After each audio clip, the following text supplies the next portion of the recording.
The Office for Victims of Crime has been serving millions of victims now every year through a lot of state partners and different agencies, where our goal is to change attitudes and policies related to how crime victims are treated and the justice and the healing that they receive in the aftermath of being a victim.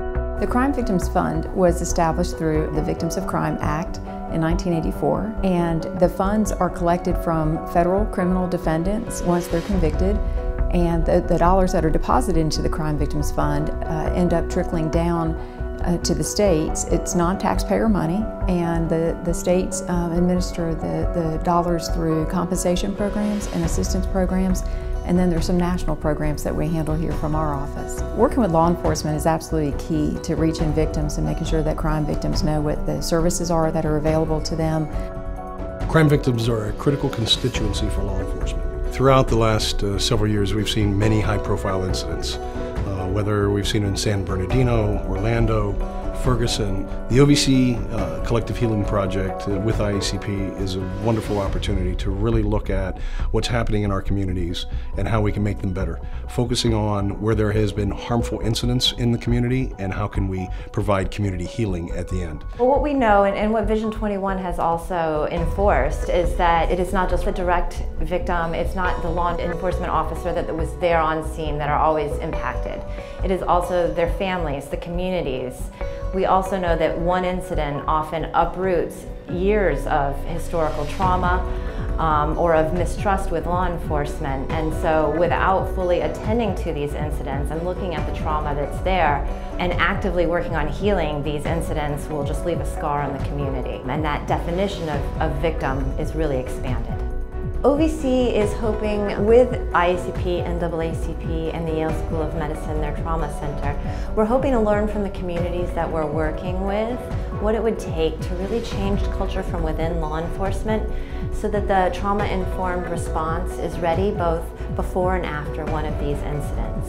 We're hoping to learn what is needed in terms of a change of policy and procedure and community engagement so that a community is ready when this incident happens, so that we can share these lessons learned nationally as well.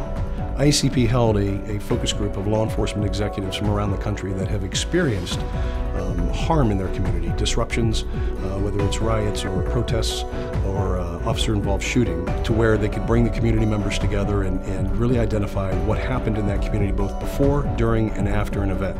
This advice from law enforcement executives really helps us to identify what we need to put in place when we're looking at this project, Collective Healing in the Wake of Harm. How do we address the need for a rapid response team? What happens before an incident occurs, what happens during, and what happens after? So that advice that we learn from the chiefs will help us inform this project for many years to come.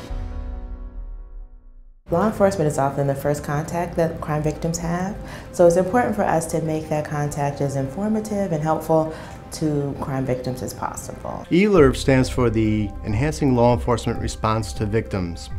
This is an initiative, and it's also an organizational strategy for law enforcement personnel in order to enhance their response to crime victims. So what makes ELIRV unique is that it doesn't cost departments additional funds to implement the strategy. So they're able to follow the strategy and implement without spending additional dollars. Technical assistance is provided through IACP, and through their leadership, they will guide departments through the ELIRV process. And most importantly, departments aren't required to hire additional staff or stand up victim service units to implement the strategy. The ELIRV strategy addresses the 7 critical needs of victims, such as safety, support, access, and continuity, and of course, justice. The current iteration of ELIRV is police departments working with evaluators, research partners, to be able to develop needs assessment tools, to be able to monitor and evaluate the implementation process of the ELIRV strategy. We're addressing and strengthening partnerships within the community. This strategy is not just having a police department creating a crime victims unit. This is a strategy that is building an environment and encouraging a victim-centered environment to be able to be sustained for years on. Vicarious trauma is a very important factor that we've got to consider as we respond to survivors of crime, but also to those who work with crime victims, whether that's victim service providers or law enforcement, the community, and the agencies that need to be aware of what the vicarious trauma might be doing to their staff and their personnel. And we have a vicarious trauma toolkit that OVC produced, and that's a wonderful tool to be able to help these agencies so they're not reinventing the wheel. We want them to be as healthy as possible so that they can continue doing what they enjoy doing and help victims in the future. These programs are very important to law enforcement because it gives us the opportunity to enhance services back to the community. Between the partnership with IACP and OVC, we're able to look at what law enforcement can actually deliver and be on the front lines as they address and meet with victims of crime every day.